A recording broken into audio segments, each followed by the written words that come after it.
ሰላም ጤና ይስጥልኝ የተከበራችሁ የቻናሌ ቤተሰቦች እንዴት ናችሁ? ሰላም ናችሁ ወይ? ሰላማችሁ ብዝት ይበልኝ። ዛሬ እንደተለመደው አንድ ቪዲዮ ይዤላችሁ መጥቻለሁኝ። እሱ ምንድነው አንድ ባል ለሚስቱ ማሟላት ያለበት መሰረታዊ ፍላጎት ምንድነው የሚለው ነው። ስለዚህ አንድ ባል ወይንም አንድ ወንድ ለሚስቱ ማሟላት ያለበትን ነገር ምን እንደሆኑ እነግራችኋለሁ ማለት ነው። የመጀመሪያው መንፈሳዊ መሪ መሆን ነው። አንድ ለሴት ወይንም ደግሞ ለሚስት የሚያስፈልጋት ነገር ባሏ በመንፈሳዊ ትምህርት ወይም በመንፈሳዊ ዕውቀት መሪ እንዲሆንላት ትፈልጋለች ማለት ነው። እሱ ምንድነው ደፋር፣ ጽኑ እምነት ያለው፣ ቁርጠኝነት፣ ርህራሄ ያለው ሰው መሆን መቻል አለበት ማለት ነው። ለቤተሰቡ መንፈሳዊ አርያነትን ማስተማር መቻል አለበት። ብቁ የሆነ የፈጣሪ አስተማሪ ይሆናል ማለት ነው። ስለዚህ ሚስቱን የፈጣሪ ሰው እንድትሆን ይመራታል። እሱ በእውቀቱ በመንፈሳዊ ዕውቀት የዳበረ ከሆነ ለልጆቹም ለሚስቱም መንፈሳዊ እንደሆኑ ትምህርት ይሰጣቸዋል ማለት ነው። እሱ ግን በመንፈሳዊ ትምህርቱ አናሳ ከሆነና ምንም ግዴለሽነት ካለው እንደ ቤት ራስነቱ እንደ ኃላፊነቱ እንደ ባልነቱ እነሱንም ይዟቸው ገደል ሊገባ ይችላል ማለት ነው። ስለዚህ አንድ ሴት ባሏን በመንፈሳዊ ትምህርት ወይም ዕውቀት የዳበረ እንዲሆንላትና ከሷም በላይ ዕውቀት ያለው እንዲሆንላት መሪ እንዲሆንላት ትፈልጋለች ማለት ነው። ሁለተኛው የግል ማረጋገጫ ወይንም አድናቆትን የሚሰጥ መሆን መቻል አለበት። ምናልባት ሚስቱ የግል ባህሪያቷን አይቶ የግል ባህሪዋ ጥሩ ከሆነ ወይንም ደግሞ የምታሳየው ባህሪ የተሻለ ነገር ካለው እሷን ለማበረታታት ያሞግሳታል ማለት ነው። ባህሪሽ ጥሩ ነው፣ እንዲህ አይነት ባህሪ ያለሽ፣ ደህናውን ባህሪ እያነሳ መጥፎውን እየተወ ጥሩ ነገሯን ጥሩ ጎኗን ባህሪዋን ይሄ ጥሩ ባህሪ ያለሽ እያለ ያን ባህሪዋን በማሳየቷ እያሞገሰ ሄዳል ማለት ነው። እሷ ደግሞ በጣም በደስታ ትቦርቃለች ማለት ነው። እናትነቷን፣ የቤት እመቤትነቷን፣ በጎነቷን ይህን ሁሉ እያሞጋገሰ እያደናነቀ ሊነግራት ይገባል ማለት ነው።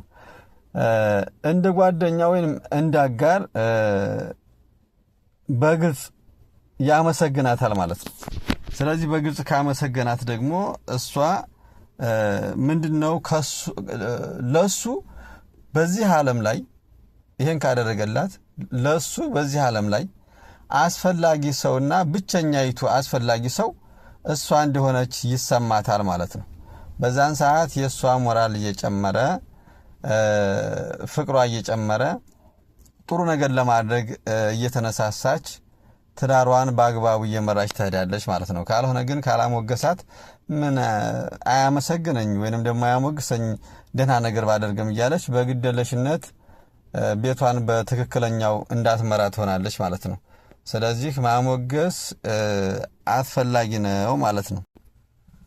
ሌላውና ሶስተኛው የግል ፍቅር ፍላጎት ነው። ፍቅሩን በምን ይገልጽላታል? በተለያዩ ነገሮች ፍቅሩን ሊገልጽላት ይችላል። በግልጽና በልግስና የፍቅር መግለጫዎች ያስፈልጓታል ማለት ነው። ስለዚህ ይህንን ሲያቀርብላት በምንድን በቃላት ሊሆን ይችላል፣ በካርዶች ሊሆን ይችላል፣ በአበቦች፣ በተለያዩ ስጦታዎች፣ በቴክስትና በጋራ ጨዋታዎች ሊሆን ይችላል። እንደሚወዳት እንደሚያፈቅራት እንደገና ደግሞ እነዚህን የፍቅር መግለጫዎች ወይንም ስጦታዎች እየሰጠ ፍቅሯን ከፍ ሊያደርገው ይችላል ማለት ነው። ስለዚህ ምን ያህል እንደሚያስብላት ይነግራታል። ይህንን ካደረገላት ደግሞ እሷ ፍቅሯ ሞቅ ደመቅ እያለ ይሄዳል ማለት ነው እና ለሱ ታማኝ ትሆናለች፣ ጥሩ ሚስት ትሆናለች ማለት ነው። ይህንን ነገር ትፈልጋለች። ከሱ ስጦታዎች መቀበል፣ ምስጋናው፣ ሁሉ ነገሮችን ስለምትፈልግ ሁሉን ነገር ከሱ አንደበት ከሱ እጅ እንድሰጣትና እንዲደረግላት ትፈልጋለች። ምክንያቱም በጣም ያፈቀራት የወደዳት በጣም ያሰበላት ብዙ ነገር በቃ ብዙ ነገሯ ወይንም ደግሞ ለሱ ደግሞ እሷ ብዙ ነገሩ እንደሆነች ስለምታስብ ፍቅሯ እየጨመረና ትዳሯን እየመራች ስለምትሄድ ሴት ልጅ ይሄንን ትፈልጋለች ማለት ነው። ምንም ላይጠቅማት ይችላል እኮ ምን ቃላት ለምሳሌ እሱም ዋጋ አያወጣበትም። እንደገና ደግሞ ለሷ የሚጠቅማን ነገር ላይኖር ይችላል። ግን ፍቅሯን ከፍ ያደርግላታል። ለሱ ምን ያህል እንደሆነች እንድትረዳ ያደርጋታል ማለት ነው። እና ከሱ ውስጥ ምን ያህል ቦታ እንዳላት ምን ያህል በፍቅር እንደሚመለከታት እንድትረዳ ያደርጋታል ማለት ነው። አራተኛውና ሌላው የጠበቀ ውይይት ትፈልጋለች ከሱ ጋር ከእርሱ ጋር በስሜት ደረጃ ሊሆን ይችላል። ከልብ ለልብ ውይይትን ማውራትን ትፈልጋለች። በስሜት በፍላጎትና በአሳቢነት ሊሆን ይችላል በሱ ፍላጎት። ምክንያቱም ተነሳሽነት እንዲኖረው ትፈልጋለች። ከስሜቱ ተነስቶ ውይይት እንዲያደርግ ትፈልጋለች። በአሳቢነት ለምሳሌ ለሷ አስቦም ሊሆን ይችላል፣ ለትዳሩ አስቦ ሊሆን ይችላል። ስለዚህ ይሄንን ነገር ከሱ ውይይት ትፈልጋለች። ከሱ ጋር በግልጽ መነጋገር ትፈልጋለች። ከሱ ጋር ፊት ለፊት ላይ ማውራት ትፈልጋለች። ያለውን ችግር መቅረፍ ትፈልጋለች። የተለያዩ ነገሮች ሊኖሩ ይችላሉ እና ከእርሱ ጋር የሚደረጉ ውይይቶች እርሷን ለመርዳት እንዳሰበ ሊያስረዳት ይችላል ማለት ነው። በዛ አይነት መልኩ እሷ ትረዳዋለች። ስለዚህ ውይይትም ትፈልጋለች ማለት ነው። ሌላውና አምስተኛው ምንድነው? የሐቀኝነትና ግልጸኝነት ፍላጎት እንዲኖረው ትፈልጋለች።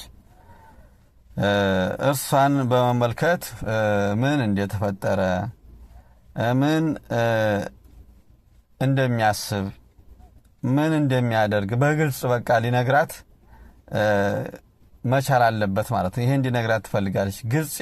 ግልጽ የሆነ ምንም አይነት በቃ እንዳለው ውሸት የሌለው ሐቅን የያዘ ማለት ነው። በግልጸኝነት እንዲነግራት ትፈልጋለች። ምክንያቱም ምን ያህል በቃ ለሷ ምን ያህል አስተሳሰባለሁ፣ ምን ያህል ግልጽ ነው፣ ምን ያህል ታማኝ ነው፣ ምን ያህል ያስብልኛል የሚለውን ነገር የተፈጠረውን ሁሉ እንዲነግራት ትፈልጋለች። ወደፊትም ከሷ ጋር ምን ያህል መራመድ እንደፈለገ ምን ያህል እያሰበ ነው፣ እኔ ጋር ነው ወይ ያለው፣ ለኔ ምን ያህል አመለካከት አለው የሚለውን ነገር እንድትረዳ ስለሚያደርጋት በሐቀኝነትና በግልጸኝነት እንዲነግራት ትፈልጋለች። ሁሉንም ነገር የተፈጠረውንም ወደፊት የሚያስበውንም ማለት ነው። ስለዚህ ሳትደባብቁ ወንዶች ለሚስቶቻችሁ ይህንን ነገር ማድረግ ይጠበቅባችኋል ማለት ነው። ሌላው ስድስተኛው ማለት ነው የቤት ድጋፍና መረጋጋት ፍላጎት እንዲኖረው ትፈልጋለች ማለት ነው። የቤተሰቡን የማስተዳደር ኃላፊነት የመመገብና የማልበስ እነዚህን ኃላፊነቶች እንዲወጣ ትፈልጋለች። ኃላፊነቱን የማይወጣ ወንድ ደግሞ ሴቶች አይፈልጉምና አንድ ሚስት ባሏ ኃላፊነቱን እንዲወጣ ትፈልጋለች። በተረጋጋ ሁኔታ በሰከነ ሁኔታ በማስተዋል ኃላፊነቱን እንዲወጣና እንዲያስተዳድራት ትፈልጋለች ማለት ነው። እንዲንከባከባትም እንዲጠብቃትም ቤተሰቡን ማለት ነው። ቤተሰቡንም በኃላፊነት እንዲጠብቅ እንዲንከባከብ ትፈልጋለች ማለት ነው። ለዛሬው ይዤ የመጣሁት ይህንን ይመስል ነበር። ቪዲዮ ከተመቻችሁ ሌላ ሰው ያስተምራል ብላችሁ ከፈለጋችሁና ካሰባችሁ ሼርና ላይክ ማድረጋችሁን እንዳትረሱ። ሰብስክራይብ ያላደረጋችሁን ሰብስክራይብ በማድረግ ቤተሰብ ሁኑኝ። በሌላ ቪዲዮ እስከምንገናኝ ድረስ መልካም ጊዜ